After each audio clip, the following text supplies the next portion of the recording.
दूसरे चरण के मतदान के बाद अब चुनावी लड़ाई तीसरे चरण में चली गई है। 2 चरणों को देखा जाए तो 2019 के मुताबिक इस बार वोटिंग प्रतिशत कम रहा है। तीसरे चरण की तैयारी में INDIA और NDA दोनों ही अपनी कमर कस चुकी हैं। इस बीच खबर यह है कि राहुल गांधी अयोध्या जाने वाले हैं रामलला के दर्शन के लिए।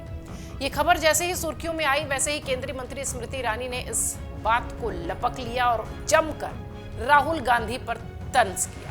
आपको बताते हैं कि राहुल अयोध्या कब जाने वाले हैं, क्या प्लानिंग है और राहुल के अयोध्या जाने की खबर पर स्मृति ईरानी क्या कुछ कहती दिखाई पड़ रही है। दरअसल कांग्रेस के नेता राहुल गांधी जल्द ही अमेठी का दौरा कर सकते हैं। कहा यह जा रहा है कि राहुल गांधी वायनाड के बाद अमेठी से नामांकन दाखिल करेंगे, लेकिन उससे पहले वो चुनाव से पहले वो अयोध्या जाएंगे, वो भी अपनी बहन प्रियंका गांधी वाड्रा के साथ रामलला के दर्शन के लिए। हालांकि आपको बता दें राहुल गांधी कब जाएंगे अयोध्या, इस पर अभी सस्पेंस है, क्योंकि कोई भी औपचारिक ऐलान लिखित तौर पर नहीं किया गया है, ना ही अयोध्या में प्रशासन को और ना ही अयोध्या में कार्यकर्ता कांग्रेस के क्षेत्रीय नेताओं को जानकारी है। सूत्र ये कह रहे हैं कि राहुल गांधी से इसी महीने के अंत में अयोध्या जा सकते हैं अपनी बहन प्रियंका गांधी वाड्रा के साथ। राहुल के संभावित दौरे को लेकर केंद्रीय मंत्री स्मृति ईरानी ने कांग्रेस के नेता पर निशाना साधा। उन्होंने कहा कि भगवान राम के अस्तित्व पर सवाल उठाने वाले अब वोट मांगने के लिए चुनाव के दौरान राम मंदिर का दौरा कर रहे हैं, जो कि भगवान को धोखा देने के अलावा और कुछ नहीं है। सुनिए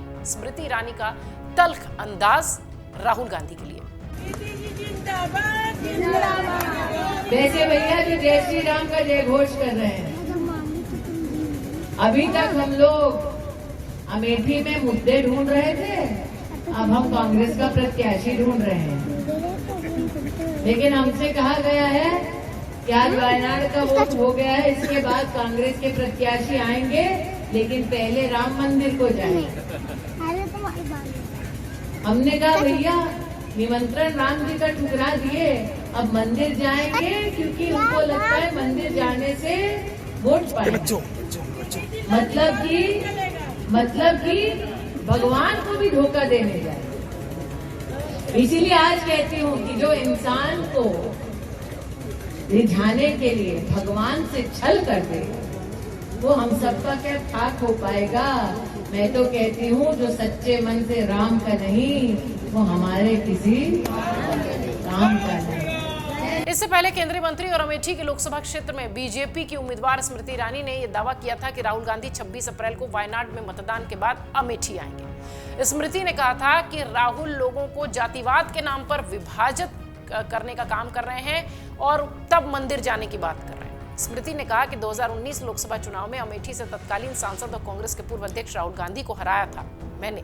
हालांकि कांग्रेस ने अभी तक अमेठी से अपना उम्मीदवार घोषित नहीं किया है। राहुल गांधी 2019 लोकसभा चुनाव में केरल की वायनाड सीट से चुनाव जीते थे और 2024 में भी वो चुनावी मैदान में हैं, ऐसी अभी चर्चा है। वायनाड में दूसरे चरण में 26 अप्रैल को मतदान था, जो कि हो चुका है।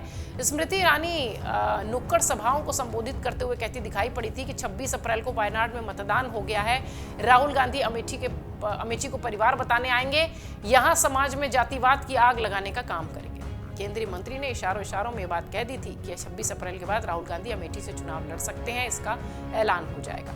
बहरहाल राहुल के अयोध्या जाने की खबर पर, जो कि अभी तक पूरी तरह से पुष्ट नहीं है, ना ही प्रशासन के द्वारा और ना ही कांग्रेस पार्टी के द्वारा, इस पर स्मृति ईरानी जमकर भड़कती नजर आई। राहुल गांधी और प्रियंका गांधी वाड्रा को लेकर कई मीडिया रिपोर्ट्स में यह दावा हो रहा है। कांग्रेस के विश्वसनीय सूत्र ये कह रहे हैं कि अमेठी और रायबरेली के पर्चा भरने से पहले, नामांकन दाखिल करने से पहले दोनों भाई बहन रामलला के दर्शन के लिए अयोध्या जाएंगे। देखना यह है कि कब ये ऐलान होता है, कब इसका जिक्र होता है, और सबसे महत्वपूर्ण बात कि अमेठी रायबरेली के नामांकन से पहले कब प्रियंका और राहुल अयोध्या जाते हैं, ये देखना होगा। अगर आप ये वीडियो YouTube पर देख रहे हैं तो हमारे चैनल को सब्सक्राइब करें और बेल आइकन को दबाना ना भूलें। अगर आप Facebook पर ये वीडियो देख रहे हैं तो हमारे पेज को लाइक करें।